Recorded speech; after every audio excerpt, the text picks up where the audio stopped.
J'espère qu'un jour que les femmes en comprendront que la soi-disant liberté qu'on nous a accordée, hein, le féminisme, la liberté féminine, là, elle était à but économique. Hein.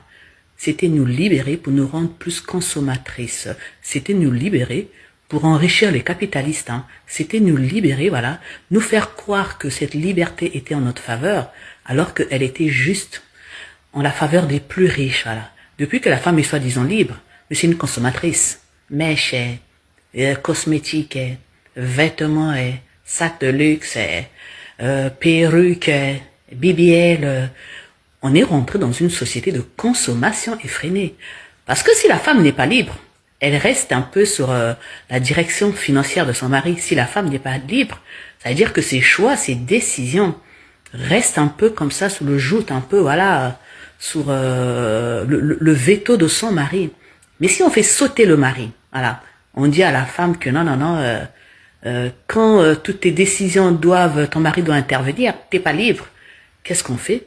Il fallait que les politiques réfléchissent comment faire sauter ce verrou-là, en disant à la femme, voilà, quand vous respectez trop un homme, quand vous faites ça, vous n'êtes pas libre, vous devez vous libérer. Mais qui dit libérer la femme, une femme qui travaille, c'est libérer son portefeuille économique. Et donc, quand c'est comme ça, le monde a orienté ce portefeuille économique un peu dans tout ce qui est joie, dans tout ce qui est désir, dans tout ce qui est frivole. Voilà, au dépend de notre paix, de notre réelle paix. Voilà, on devient un peu comme ça des objets un peu publicitaires, on devient un peu, on est des chiffres, mais on ne s'est pas rendu compte. C'est pour ça, vous allez voir, les industriels sont de plus en plus riches. Tout ce qui fait la mode, c'est de plus en plus riche.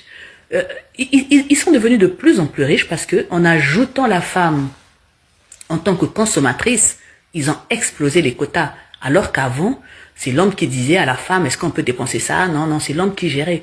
Donc du coup, il y avait quand même une part de marché qu'ils n'avaient pas. Mais donc, ils ont réfléchi comment faire pour prendre la part de marché féminine. Eh bien, il faut la libérer. Il faut lui donner l'impression qu'elle est en prison. Il faut lui donner l'impression qu'elle ne réfléchit pas par elle-même. Voilà. Donc, on est venu casser le modèle masculin. Là, comme ça, tout le monde est libre, tout le monde est mouton, tout le monde fait ce qu'il veut, tout le monde dépense. Et on est là, on s'est jeté dedans, là, sans savoir que c'était à leur fin, à leur but, simplement, pour les rendre de plus en plus riches. Simplement pour que tout le monde consomme à sa convenance. Voilà. Il n'y a pas un mari qui va venir dire à la femme, tu n'achètes pas ça, tu ne fais pas ça, nanana. Non, non, non, non, non. Regardez vous-même, vous allez voir. Regardez, vous allez voir.